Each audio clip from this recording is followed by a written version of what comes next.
ഏതായാലും കെ മുരളീധരൻ മാധ്യമങ്ങളെ കണ്ടിരുന്നു അല്പസമയം മുമ്പ്. മാർച്ച് 2-ന് കേരളത്തിലെ ലിസ്റ്റ് വരും എന്നാണ്, അന്തിമ ലിസ്റ്റ് മാർച്ച് 2-ന് ഉണ്ടാകുമെന്നാണ് കെ മുരളീധരൻ പറഞ്ഞത്. അതായത് നാളെ കഴിഞ്ഞ് മറ്റന്നാൾ ലിസ്റ്റ്, അതായത് ശനിയാഴ്ചയോടുകൂടി കേരളത്തിലെ ലിസ്റ്റ് പ്രസിദ്ധീകരിക്കുമെന്നാണ്. KPCC പ്രസിഡന്റ് മാറി നിന്നാലും മത്സരിക്കാൻ ആളുണ്ടാകുമെന്ന് പറയുമ്പോൾ ഒരുപക്ഷെ KPCC അധ്യക്ഷന്റെ കാര്യത്തിൽ ഇപ്പോഴും കണ്ണൂരിൽ മത്സരിക്കുന്ന കാര്യത്തിൽ ആശയക്കുഴപ്പം നിലനിൽക്കുന്നു എന്ന് വേണം കരുതാൻ എന്നുള്ളതാണ് ഏറ്റവും പ്രധാനപ്പെട്ട വിവരം. ഏതായാലും നമുക്ക് കാത്തിരുന്ന് കാണാം എന്താണ് കാര്യം. KPCC അധ്യക്ഷൻ കെ സുധാകരൻ മത്സരിക്കാൻ താല്പര്യമില്ല എന്ന കാര്യം നേരത്തെ കേന്ദ്ര നേതൃത്വത്തോട് പറഞ്ഞതാണ് എന്ന് രമേശ് ചെന്നിത്തലയും വ്യക്തമാക്കുന്ന സാഹചര്യമുണ്ട്. അപ്പോൾ സ്വാഭാവികമായും സുധാകരൻ ഒരുപക്ഷെ ജയരാജനെ നേരിടാൻ കണ്ണൂരിലുണ്ടാവില്ല എന്ന സൂചനകൾ കൂടി ഇഘട്ടത്തിൽ പുറത്തു വരുന്നുണ്ട്. അതുകൂടി നമുക്ക് കാത്തിരുന്ന് കാണേണ്ടതുണ്ട്. നമുക്ക് BJPയുടെ അന്തിമ ലിസ്റ്റ് അതൊരു പക്ഷേ ഇന്ന് വൈകുന്നേരമോ നാളെ രാവിലെയോ പ്രഖ്യാപിച്ചേക്കാം എന്നുള്ളതാണ് നമുക്ക് ലഭിക്കുന്ന വിവരം. അവിടെയും ചില സസ്പെൻസുകൾ ബാക്കി നിൽക്കുന്നുണ്ട്. തിരുവനന്തപുരത്ത് ഏറ്റവും ഒടുവിൽ കേൾക്കുന്ന പേര് രാജീവ് ചന്ദ്രശേഖരൻ്റെതാണ് എന്ന വിവരങ്ങൾ പുറത്തു വരുന്നു. അത് പ്രാഥമിക പ്രവർത്തനങ്ങൾ രാജീവ് ചന്ദ്രശേഖർ തിരുവനന്തപുരത്ത് ആരംഭിച്ചു കഴിഞ്ഞു എന്ന വിവരങ്ങളും പുറത്തു വരുന്നുണ്ട്. രാജീവ് ചന്ദ്രശേഖരൻ്റെ ഓഫീസ് ഇവിടം കേന്ദ്രീകരിച്ച് പ്രവർത്തിച്ചു തുടങ്ങി എന്നും ചില വിവരങ്ങൾ പുറത്തു വരുന്നു. നിർമ്മല സീതാരാമൻ്റെയും S ജയശങ്കറിൻ്റെയും പേര് കൂടി അന്തരീക്ഷത്തിലുണ്ട്. അതും പ്രധാനപ്പെട്ട ഒന്നാണ്. മുതിർന്നവർ, അതായത് കുമ്മനം രാജശേഖരനും PK കൃഷ്ണദാസും അടക്കമുള്ളവർ മത്സരരംഗത്തുണ്ടാകില്ല എന്ന സൂചനകൾ കൂടി പുറത്തു വരുന്നുണ്ട്. നേരത്തെ കൊല്ലത്ത് കുമ്മനത്തിൻ്റെ പേര് കേട്ടിരുന്നു. പക്ഷേ ഇത്തവണ കേൾക്കുന്ന ഏറ്റവും പുതിയ പേര് കൊല്ലത്ത് കേൾക്കുന്നത് ശോഭ സുരേന്ദ്രൻ്റെതാണ്. ശോഭ സുരേന്ദ്രൻ ഒരു പക്ഷേ കൊല്ലത്ത് മത്സരിച്ചേക്കാം എന്ന വിവരങ്ങൾ പുറത്തു വരുന്നുണ്ട്. കോഴിക്കോട് MT രമേശ്, പത്തനംതിട്ടയിൽ അനിൽ ആന്റണിയുടെ പേര് കേൾക്കുന്നു. കാരണം അനിൽ ആന്റണി ക്രിസ്ത്യൻ മുഖമാണ്, BJP അവതരിപ്പിക്കുന്ന ക്രിസ്ത്യൻ മുഖമാണ്. PC ജോർജിന് സാധ്യത ഇല്ലാതായാൽ അനിൽ ആന്റണി പത്തനംതിട്ടയിൽ മത്സരിക്കും എന്ന സൂചനകൾ കൂടി പുറത്തു വരുന്നുണ്ട്. ആലപ്പുഴയിൽ ലിഷ രഞ്ജിത്ത് അല്ലെങ്കിൽ സന്ദീപ് വാചസ്പതിയുടെ പേരാണ് ഏറ്റവും സജീവമായി തന്നെ പരിഗണനയിലുള്ളത്. കോഴിക്കോട്ട് MT രമേശിൻ്റെ പേരും ഇത്തരത്തിൽ കേൾക്കുന്നുണ്ട് എന്നതാണ്. കോട്ടയം നമുക്കറിയാം BDJS സീറ്റാണ്, അവിടെ തുഷാർ വെള്ളാപ്പള്ളി മത്സരിക്കും എന്നുള്ള വിവരങ്ങൾ പുറത്തു വരുന്നു. എറണാകുളത്ത് AN രാധാകൃഷ്ണൻ, മലപ്പുറത്ത് അബ്ദുള്ള കുട്ടി അടക്കമുള്ള പേരുകൾ, വടകരയിൽ പ്രഫുൽ കൃഷ്ണൻ്റെയും പേര് BJPയുടെ ഭാഗത്തു നിന്ന് കേൾക്കുന്ന സാഹചര്യം കൂടി ഇതിനോട് ചേർത്ത് വായിക്കണം. നമുക്ക് വളരെ പെട്ടെന്ന് VV അരുണിലേക്ക് ഒന്ന് പോകണം. അരുൺ, ഇന്ന് സെൻട്രൽ കമ്മിറ്റിയാണ് നമുക്കറിയാം പ്രധാനമായും ഈ സ്ഥാനാർത്ഥി പ്രഖ്യാപനം നടത്തേണ്ടത്. പക്ഷേ അപ്പോഴും ചില തീരുമാനങ്ങൾ പൂർണ്ണമായും തിരുവനന്തപുരത്തെ സംസ്ഥാന നേതൃത്വത്തിൽ നിന്ന് പൂർണ്ണമായും കേന്ദ്ര നേതൃത്വം തീരുമാനമെടുക്കും എന്നുള്ളതാണ് ലഭിക്കുന്ന വിവരം. എന്താണ് നമുക്ക് ഒരു അന്തിമ സ്ഥാനാർത്ഥി പട്ടികയായി കാണാൻ സാധിക്കുന്നത്? ഏതായാലും ശോഭന മത്സരിക്കുന്നില്ല എന്ന കാര്യത്തിൽ വ്യക്തത വന്നു കഴിഞ്ഞു. തിരുവനന്തപുരത്ത് ആദ്യ പേരുകാരൻ രാജീവ് ചന്ദ്രശേഖർ തന്നെയല്ലേ? തീർച്ചയായിട്ടും തിരുവനന്തപുരത്ത് ആദ്യ പേരുകാരൻ ഇപ്പോഴും രാജീവ് ചന്ദ്രശേഖർ തന്നെയാണ്. രാജീവ് ചന്ദ്രശേഖർ ഇവിടെ കേന്ദ്രീകരിക്കുന്നു. വൈകാതെ അദ്ദേഹത്തിന്റെ പ്രവർത്തനം ഇങ്ങോട്ടേക്ക് മാറും എന്ന സൂചനകൾ പുറത്തു വരുന്നുണ്ട്. അപ്പോഴും മറ്റു ചില പേരുകൾ കൂടി ചില നേതാക്കളെങ്കിലും ഇപ്പോൾ ചൂണ്ടിക്കാട്ടുന്നുണ്ട്. അതായത് നേരത്തെ സൂചിപ്പിച്ച നിർമ്മലാ സീതാരാമൻ അവസാന വട്ടം ശശി തരൂർ നേരിടാൻ നിർമ്മലാ സീതാരാമൻ തന്നെ വന്നേക്കുമെന്ന പ്രതീക്ഷ പുലർത്തുന്ന BJPയുടെ വലിയൊരു നേതൃവിഭാഗം തലസ്ഥാനത്തുണ്ട്. അതുമില്ലെങ്കിൽ കുമ്മനം രാജശേഖരൻ ഒരിക്കൽ കൂടി തിരുവനന്തപുരത്ത് ഭാഗ്യം പരീക്ഷിക്കും എന്ന പ്രതീക്ഷ പുലർത്തുന്നവരുമുണ്ട്. ഏതായാലും വലിയ സസ്പെൻസ് തിരുവനന്തപുരത്തെ സ്ഥാനാർത്ഥിയുമായി ബന്ധപ്പെട്ട് BJPയിൽ ഇപ്പോഴും തുടരുന്നു. സംസ്ഥാന നേതാക്കൾക്ക് തന്നെ കൃത്യമായ വിവരം ഇതുമായി ബന്ധപ്പെട്ട് ഇല്ല എന്ന് വേണം മനസ്സിലാക്കാൻ. ഏതായാലും കേന്ദ്ര നേതൃത്വത്തിനും വളരെ പ്രധാനപ്പെട്ട മണ്ഡലമാണ് തിരുവനന്തപുരം. ശശി തരൂർ എന്ന കോൺഗ്രസിന്റെ ഏറ്റവും പ്രധാനപ്പെട്ട ഗ്ലാമർ മുഖമാണ് എതിർ സ്ഥാനാർത്ഥി. അതുകൊണ്ട് തന്നെ തിരുവനന്തപുരം BJPയുടെ എക്കാലത്തെ എ ക്ലാസ് മണ്ഡലമാണ്. BJP സംസ്ഥാനത്ത് ആ രീതിയിൽ ശക്തിപ്പെടാത്ത കാലത്ത് പോലും തിരുവനന്തപുരം മണ്ഡലം BJPക്ക് കൈയയച്ച് സഹായിച്ച മണ്ഡലമാണ്. അതുകൊണ്ട് തന്നെ BJP തിരുവനന്തപുരത്തെ സ്ഥാനാർത്ഥി ഏറെ പ്രാധാന്യത്തോടെ കാണുന്നു. നേരത്തെ തൃശൂരൊക്കെ BJPയുടെ പ്രധാനപ്പെട്ട വിജയസാധ്യതയുള്ള ലിസ്റ്റിൽ ഇടം പിടിക്കുന്നു എന്ന കാര്യം വരുമ്പോൾ തിരുവനന്തപുരത്ത് BJP തഴയുകയാണെന്ന ചോദ്യം നേതാക്കൾക്കെതിരെ വീഴുമ്പോൾ ഒരു കാരണവശാലും അങ്ങനെ തിരുവനന്തപുരത്ത് തഴയില്ല. ഏറ്റവും ശക്തനായ സ്ഥാനാർത്ഥി തിരുവനന്തപുരത്ത് ഉണ്ടാകുമെന്ന ഉറപ്പാണ് BJPയുടെ സംസ്ഥാന നേതൃത്വം നൽകുന്നത്. അതുകൊണ്ട് തന്നെ ഇവിടെ ആര് മത്സരിക്കുമെന്ന കാര്യത്തിൽ വളരെ ആകാംക്ഷ ഇപ്പോഴും നിലനിൽക്കുന്നു. രാജീവ് ചന്ദ്രശേഖരോ അല്ലെങ്കിൽ വീണ്ടും നിർമ്മലാ സീതാരാമന്റെ പേരിലേക്ക് പോവുകയോ അല്ലെങ്കിൽ കുമ്മനം രാജശേഖരൻ ഒരിക്കൽ കൂടി ഇവിടെ മത്സരിപ്പിക്കാൻ തീരുമാനിക്കുമെന്ന കാര്യമൊക്കെയാണ് അറിയേണ്ടത്. ഇന്ന് വൈകിട്ടോ നാളെയോ BJPയുടെ സ്ഥാനാർത്ഥി പട്ടിക, ഈ പ്രധാനപ്പെട്ട 5-6 മണ്ഡലങ്ങളിലെ സ്ഥാനാർത്ഥി പട്ടികയെങ്കിലും പുറത്തുവരും, കേന്ദ്ര നേതൃത്വം പുറത്തുവിടുമെന്നാണ് BJP കേന്ദ്രങ്ങളിൽ ലഭിക്കുന്ന സൂചന. അതിൽ തന്നെ ആറ്റിങ്ങൽ ഇതിനകം സ്ഥാനാർത്ഥി ആരെന്ന കാര്യം ഉറപ്പിച്ചതാണ്. V മുരളീധരൻ മാസങ്ങൾക്ക് മുമ്പ് അവിടെ കേന്ദ്രീകരിച്ച് പ്രവർത്തിക്കുന്നുണ്ട്. ആറ്റിങ്ങൽ പ്രചരണം ആ രീതിയിൽ മുന്നോട്ട് പോകുന്നുമുണ്ട്. മറ്റു മണ്ഡലങ്ങളിലെ കാര്യവും നീ സൂചിപ്പിച്ച പോലെ ശോഭാ സുരേന്ദ്രൻ വീണ്ടും ഒരു തെക്കൻ ജില്ലയിൽ മണ്ഡലത്തിൽ മത്സരിക്കുമെന്ന കാര്യമാണ് ഇപ്പോൾ പ്രധാനമായും പറഞ്ഞു കേൾക്കുന്നത്. ആറ്റിങ്ങലിൽ നിന്ന് തൊട്ടടുത്ത മണ്ഡലമായ കൊല്ലത്തേക്ക് ശോഭാ സുരേന്ദ്രൻ മാറിയേക്കും. അവിടെ ശക്തമായ ഒരു മത്സരം കാഴ്ചവെക്കാൻ ശോഭാ സുരേന്ദ്രന്റെ സാന്നിധ്യം ഉപകരിക്കുമെന്ന പ്രതീക്ഷ ബിജെപിക്കുണ്ട്. നമുക്കറിയാം ആറ്റിങ്ങലിൽ ബിജെപി ചരിത്രത്തിലില്ലാത്ത തരത്തിൽ വോട്ട് പിടിക്കാൻ ശോഭാ സുരേന്ദ്രന്റെ സാന്നിധ്യം കൊണ്ട് തന്നെ കഴിഞ്ഞു. അതുകൊണ്ട് തന്നെ തൊട്ടടുത്ത മണ്ഡലത്തിൽ സമാനമായ രാഷ്ട്രീയ സാഹചര്യമുള്ള സാമുദായിക ഇക്വേഷൻസ് ഒക്കെ ഉള്ള ഒരു മണ്ഡലത്തിൽ ശോഭാ സുരേന്ദ്രൻ വന്നാൽ മികച്ച പ്രകടനം കാഴ്ചവെക്കാനാവുന്ന പ്രതീക്ഷ ബിജെപി കേന്ദ്രങ്ങൾക്കുണ്ട്. അതാണ് കൊല്ലത്തിന്റെ അവസ്ഥ. മറ്റു മണ്ഡലങ്ങളിൽ പത്തനംതിട്ട അടക്കമുള്ള മണ്ഡലങ്ങളിൽ പല പേരുകൾ ഷോൺ ജോർജ്, അതുപോലെ പി സി ഓറിന് പകരം അനിൽ ആന്റണി എന്ന പേരൊക്കെ ഈ ഘട്ടത്തിൽ ഉയർന്നു വരുന്നുണ്ട്. എം ടി രമേശ് മത്സരിക്കാനുള്ള സാധ്യത തന്നെയാണ്, കോഴിക്കോട് മത്സരിക്കാനുള്ള സാധ്യത തന്നെയാണ് ഇപ്പോഴും ഉള്ളത്. തൃശൂരിൽ സ്ഥാനാർത്ഥിത്വം ഉറപ്പിച്ച് വളരെ മുൻപന്തിയിൽ തന്നെ പ്രചരണ രംഗത്ത് പോലും സുരേഷ് ഗോപി എത്തിക്കഴിഞ്ഞു. അവിടെ ശക്തമായ ത്രികോണ മത്സരം ഉണ്ടാകുമെന്ന ഉറപ്പാണ്. അവിടുത്തെ നേതാക്കളൊക്കെ CPI നേതാക്കളൊക്കെ പറയുന്നത് നേരിട്ടുള്ള മത്സരം UDF-ഉം LDF-ഉം തമ്മിലാണെന്ന് പറയുമ്പോഴും BJP അവിടെ അനിഷേധ്യ സാന്നിധ്യമാണ്. സുരേഷ് ഗോപി വളരെ ശക്തമായ BJPയുടെ വോട്ട് വിഹിതം കഴിഞ്ഞ തെരഞ്ഞെടുപ്പിലൊക്കെ കുതിച്ചുയർത്താൻ കഴിഞ്ഞ സ്ഥാനാർത്ഥിയാണ്. ആ വലിയ വിജയപ്രതീക്ഷ BJPക്ക് ഇപ്പോഴുള്ള മണ്ഡലമാണ്. അതുകൊണ്ട് തന്നെ തൃശൂരിൽ അഭിമാന പോരാട്ടമായി BJPക്ക് മാറുന്നുണ്ട്. 2 ഡിജിറ്റ് എന്ന പ്രധാനമന്ത്രിയുടെ ആഗ്രഹം, അദ്ദേഹത്തിന്റെ അവകാശവാദമൊക്കെ അതുവരെ എത്തിയില്ലെങ്കിൽ പോലും ശക്തമായ പ്രചരണ പ്രവർത്തനങ്ങളിലൂടെ ഇത്തവണ അക്കൗണ്ട് തുറക്കാൻ തന്നെയാണ് BJPയുടെ ശ്രമം. അതിനനുസരിച്ച് സ്ഥാനാർത്ഥികൾ ഉണ്ടാകുമെന്ന ഉറപ്പാണ് ഈ ഘട്ടത്തിലും നേതൃത്വം നൽകുന്നത്. അതാണ് തിരുവനന്തപുരത്ത് രാജീവ് ചന്ദ്രശേഖറിന്റെ പേര് തന്നെ പ്രഥമ പരിഗണനയുണ്ട്. കാരണം രാജീവ് ചന്ദ്രശേഖരനെ നേരിട്ട് തിരുവനന്തപുരത്തെ സ്ഥാനാർത്ഥിത്വം നിശ്ചയിക്കുന്ന കേന്ദ്ര നേതൃത്വമാണ് എന്ന വിവരങ്ങളാണ് ഈ ഘട്ടത്തിൽ പുറത്തുവരുന്നത്.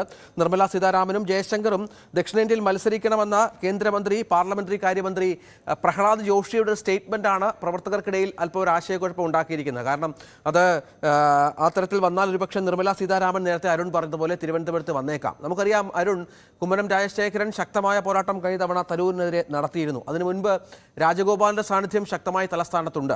അവർ രണ്ടുപേരും മാറി നിൽക്കുമ്പോൾ രാജീവ് ചന്ദ്രശേഖർ കടന്നു വരുമ്പോൾ എന്താണ് BJP പ്രതീക്ഷിക്കുന്നത്? ഒരു ടെക്നോക്രാറ്റാണ്, സ്വാഭാവികമാണ്. തരൂരിനെ നേരിടാൻ പറ്റിയ ഒരു മുഖവുമാണ്. അതിനപ്പുറത്തുള്ള മറ്റെന്തെങ്കിലും അത്ഭുതങ്ങൾ തരൂരുമായി ബന്ധപ്പെട്ട് നമ്മൾ ചർച്ച ചെയ്യുമ്പോൾ പന്നിൻ രവീന്ദ്രൻ വരുമ്പോൾ ഒരു വലിയ മത്സരം ഉണ്ടാകും. CPM-ഉം അല്ലെങ്കിൽ LDF-ഉം അഭിമാന പോരാട്ടമായി എടുത്തിട്ടുണ്ട്. കഴിഞ്ഞ തവണയൊക്കെ അത്ര ഗൗരവം കൊടുക്കാതിരുന്നൊരു മണ്ഡലമാണ് തിരുവനന്തപുരം. അങ്ങനെ ഒരു ത്രികോണ മത്സരം വരുമ്പോൾ രാജീവ് ചന്ദ്രശേഖറിൽ നിന്നും എന്ത് പ്രതീക്ഷിക്കുന്നു BJP?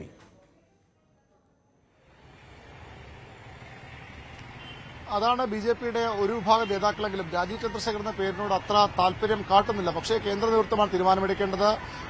അമിത്ഷായും നരേന്ദ്രമോദിയും തീരുമാനിക്കുമ്പോൾ അതിനെ എതിർക്കാനോ അല്ലെങ്കിൽ അത് പോരാ എന്ന ഒരു നിലപാടെടുക്കാനോ സംസ്ഥാന നേതൃത്വത്തിൽ അത്ര ശക്തിയുള്ള ആരും ഇല്ല എന്നുള്ള വസ്തുതയാണ്. അതുകൊണ്ട് തന്നെ രാജീവ് ചന്ദ്രശേഖർ പേരിനോട് അത്ര താല്പര്യം സംസ്ഥാന നേതാക്കൾക്കില്ല. അവിടെയാണ് അവർ പ്രധാനമായും ഈ ചില പേരുകളിലേക്ക് പോകുന്നത്. അവിടെ നിർമ്മലാ സീതാരാമൻ തന്നെ വരുമെന്ന പ്രതീക്ഷയ്ക്ക് അടിസ്ഥാനം അതാണ്. നിർമ്മലാ സീതാരാമൻ വന്നാൽ ഒരുപക്ഷെ രാജ്യം തന്നെ ശ്രദ്ധിക്കുന്ന ഏറ്റവും ശക്തമായ പോരാട്ടം നടക്കുന്ന മണ്ഡലമായി ഇത് മാറും.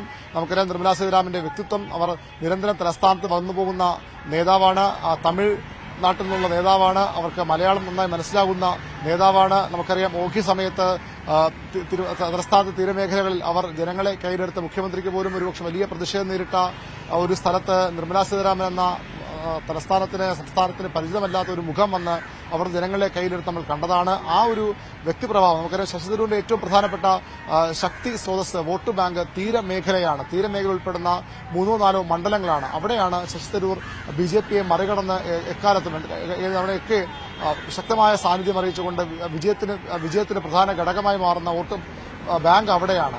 അതിൽ വിള്ളലുണ്ടാക്കാൻ, തീരമേഖലയിൽ വിള്ളലുണ്ടാക്കാൻ നിർമ്മലാ സീതാരാമന്റെ സാന്നിധ്യം കൊണ്ട് കഴിയുമെന്ന പ്രതീക്ഷ BJP നേതൃത്വത്തിനുണ്ട്. അതുകൊണ്ടാണ് അവരുടെ പേരിനെ BJP നേതാക്കൾ നിർമ്മലാ സീതാരാമൻ വരുമെന്ന് അവർ ആവർത്തിച്ച് പ്രതീക്ഷ വയ്ക്കുന്നത്. അവർ മാധ്യമങ്ങളോട് പറയുമ്പോഴും അത്തരമൊരു പേരിന് പ്രാമുഖ്യം നൽകുന്നത്. രാജീവ് ചന്ദ്രശേഖർ വന്നാൽ അത്രയധികം ഒരു പോരാട്ടം തരൂറിന് എതിരെ നടത്താൻ പ്രാപ്തനായ സ്ഥാനാർത്ഥിയാണോ എന്ന കാര്യമാണ് സംശയമായി BJPയുടെ തലസ്ഥാനത്തെ നേതാക്കളൊക്കെ നമ്മളോട് സംസാരിക്കുമ്പോൾ മുന്നോട്ട് വയ്ക്കുന്നത്. പക്ഷേ അവിടെ അപ്പോൾ രാജീവ് ചന്ദ്രശേഖർ കൂടി വന്നാൽ ഒരു ത്രികോണ മത്സരം അതിനെല്ലാ ശക്തിയോടുകൂടി നടക്കുമെന്ന ഉറപ്പുമാണ്. അതിന് കാരണം CPM-ന്റെ താല്പര്യമുള്ള സ്ഥാനാർത്ഥിയാണ് പന്നിൻ രവീന്ദ്രൻ. തിരുവനന്തപുരത്ത് CPM നേതൃത്വം ശക്തനായ ഒരു സ്ഥാനാർത്ഥി വേണം തരൂറിനെ നേരിടാൻ. തിരുവനന്തപുരത്തെ ഇടതുമുന്നണിയുടെ പ്രതാപം തിരിച്ചുപിടിക്കാൻ അത്തരമൊരു സ്ഥാനാർത്ഥി വേണമെന്ന CPM നേതൃത്വത്തിന്റെ ആവശ്യമാണ് പന്നിൻ രവീന്ദ്രൻ എന്ന ഒരുപക്ഷെ സജീവ രാഷ്ട്രീയത്തിനകം മാറി നിന്ന് സംസ്ഥാന കൌൺസിൽ പോലും ഇതിനുശേഷമാണ് അദ്ദേഹം ക്ഷണിതാവായി വീണ്ടും എത്തിയത്.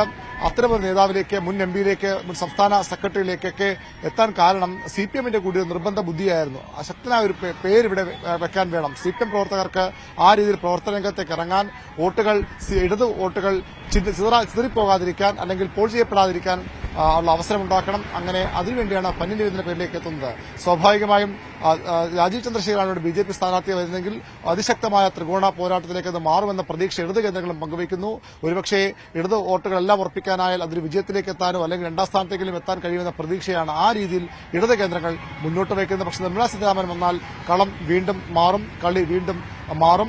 നേരിട്ടുള്ള പോരാട്ടമായി അവിടെ ശശി തരൂർ നിർമ്മലാ സീതാരാമൻ പോരാട്ടം മാറും. ഒരുപക്ഷെ അവിടെ ഈ പന്ന്യൻ രവീന്ദ്രന്റെ സാധ്യതകൾ തീരെ ദുർബലമാവുകയും ചെയ്യും. അതുകൊണ്ട് തന്നെ ബിജെപി നേതൃത്വവും ആഗ്രഹിക്കുന്നത് നിർമ്മലാ സീതാരാമൻ പോലെ ശക്തമായ ഒരു പേരാണ്. അതുമില്ലെങ്കിൽ കുമ്മനം രാജശേഖരൻ കഴിഞ്ഞ തവണ വിജയിക്കുമെന്ന് പല ഘട്ടത്തിലും തോന്നലുളവാക്കാൻ കഴിഞ്ഞ നേതാവാണ്. ആ രീതിയിൽ ബിജെപി പ്രവർത്തകർ ഏറ്റെടുത്ത നേതാവാണ്. ആ രീതിയിലുള്ള വലിയ സ്വാധീനം ബിജെപി പ്രവർത്തകർക്കിടയിലും ഒരു വിഭാഗത്തിനിടയിലും ഒക്കെ ഉള്ള നേതാവാണ്. എങ്ങനെയെങ്കിലും കുമ്മനം രാജശേഖരനും വേണം. അതാണ് ജില്ലാ നേതൃത്വത്തിന്റെ ഒരു ആവശ്യം. പക്ഷേ ഒരു കടുത്തൊരു ആവശ്യമായോ അല്ലെങ്കിൽ ഡിമാൻഡായോ ഇത് മുന്നോട്ട് വയ്ക്കാൻ ജില്ലാ നേതൃത്വം തയ്യാറാകില്ല. കേന്ദ്രം നൽകുന്ന പേര് തന്നെ മത്സരരംഗത്തേക്ക് ആ രീതിയിൽ തന്നെ അവർ മുന്നോട്ട് പോകും. പക്ഷേ അവർ ആഗ്രഹിക്കുന്ന പേരുകൾ, ആദ്യ പേര് തീർച്ചയായും നിർമ്മലാ സീതാരാമനാണ്, മറ്റൊന്ന് കുമ്മനം രാജശേഖരനുമാണ്. അതാണ്, കുമ്മനം രാജശേഖരൻ കഴിഞ്ഞ തവണ തിരുവനന്തപുരത്ത് മത്സരിച്ച ആളാണ്. അദ്ദേഹം 1,00,000-നടുത്ത് ഭൂരിപക്ഷത്തിൽ തോറ്റുവെങ്കിൽ പോലും, സരൂരിനോട് തോറ്റുവെങ്കിൽ പോലും ശക്തമായ പോരാട്ടം കാഴ്ചവെച്ചിരുന്നു. ഇപ്പോഴും സജീവമാണ് അദ്ദേഹം. മറ്റൊന്ന് അരുൺ, ഈ തിരുവനന്തപുരത്ത് ആറ്റിങ്ങലിൽ വി മുരളീധരൻ മാസങ്ങൾക്ക് മുൻപ് തന്നെ പ്രവർത്തനം ആരംഭിച്ചു കഴിഞ്ഞു. അദ്ദേഹം ഓഫീസ് എടുത്താണ് അവിടെ കൃത്യമായി കാര്യങ്ങൾ മുന്നോട്ട് പോകുന്നത്. ആറ്റിങ്ങൽ മണ്ഡലത്തിലാണ് അദ്ദേഹം സ്റ്റേ ചെയ്യുന്നത് കേരളത്തിൽ വരുമ്പോൾ എന്നുള്ളതും പ്രത്യേകതയാണ്. മറ്റൊന്ന്, സുരേഷ് ഗോപി അവിടെ തൃശ്ശൂരിൽ ഉറപ്പിച്ച ഒരു സ്ഥാനാർത്ഥിയാണ്. അതിന് മാറ്റമുണ്ടാകാൻ യാതൊരു സാധ്യതയുമില്ല. പാലക്കാട്ട് കൃഷ്ണകുമാറും അവിടുത്തെ ശക്തനായ സ്ഥാനാർത്ഥിയാണ്. വലിയ മത്സരം വി കെ ശ്രീധരനോട് കാഴ്ചവെച്ച ഒരു സ്ഥാനാർത്ഥി കൂടിയാണ്. അങ്ങനെ ഈ 3 മണ്ഡലങ്ങളിലാണ് ഏതാണ്ട് ഒരു ഉറപ്പായിട്ടുള്ളത് എന്ന് മനസ്സിലാക്കണം. ഒപ്പം ആലപ്പുഴയിൽ സന്ദീപ് വചസ്പതിയുടെയും ലിഷ രഞ്ജിത്തിൻ്റെയും പേരുകൾ പരിഗണിക്കുന്നു. ലിഷ രഞ്ജിത്ത് നമുക്കറിയാം, രഞ്ജിത്ത് ശ്രീനിവാസന്റെ ഭാര്യയാണ്. PFI ആക്രമണത്തിൽ കൊല്ലപ്പെട്ട രഞ്ജിത്ത് ശ്രീനിവാസന്റെ ഭാര്യയാണ്. അവരുടെ പേരിന് പരിഗണനയുണ്ട്. RSS ആവശ്യപ്പെട്ടാൽ ഒരു പക്ഷേ അവർ മത്സരിച്ചേക്കാം എന്ന സൂചനകളാണ് നമുക്ക് ലഭിക്കുന്നത്. അല്ലെങ്കിൽ സന്ദീപിന്റെ പേരും കാര്യമായി തന്നെ അവിടെ പരിഗണിക്കപ്പെടുന്നു. അങ്ങനെ ഈ 3 മണ്ഡലങ്ങളിലെങ്കിലും പാലക്കാട്, തൃശ്ശൂര്, ഒപ്പം ആറ്റിങ്ങൽ, അവിടെ വലിയ പോരാട്ടം BJP പ്രതീക്ഷിക്കുന്നു.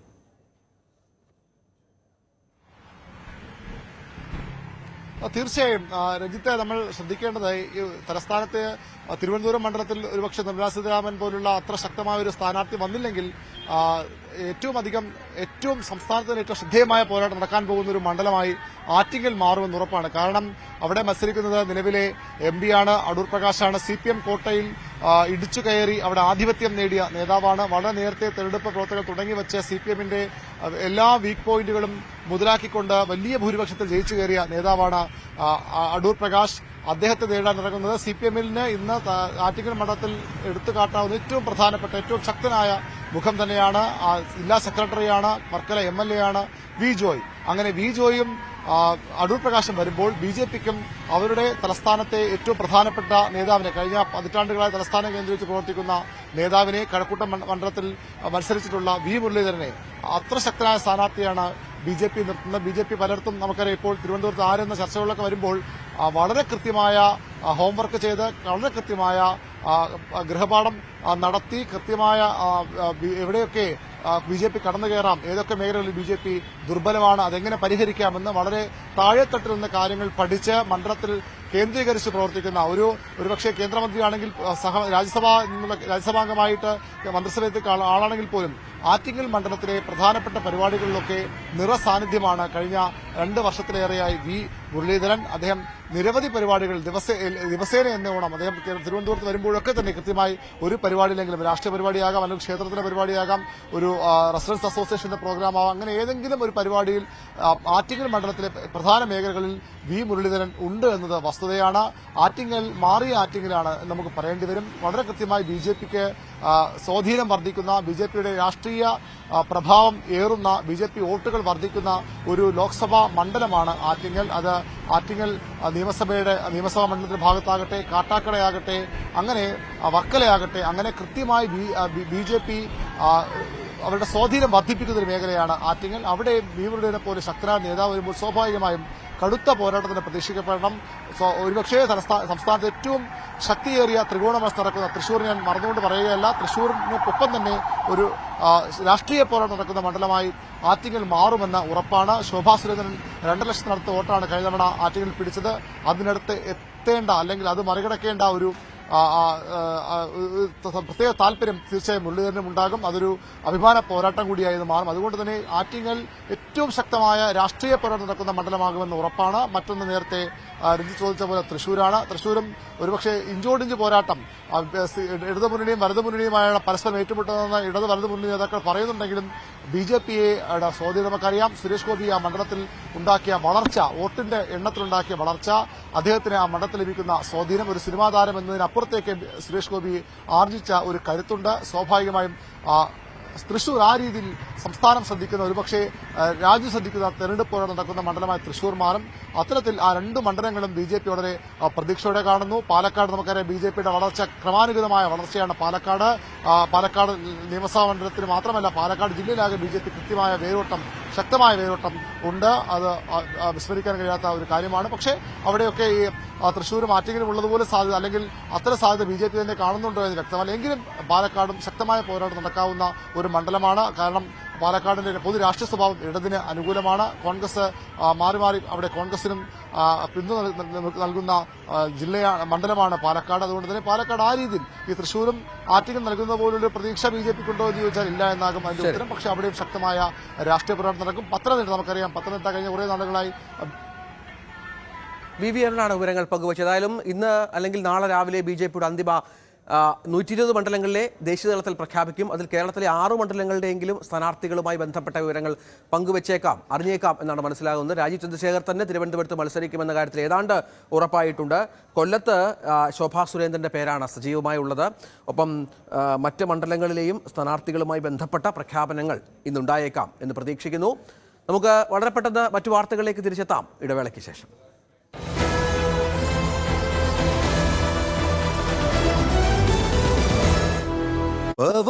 ഗോവിന്ദൻ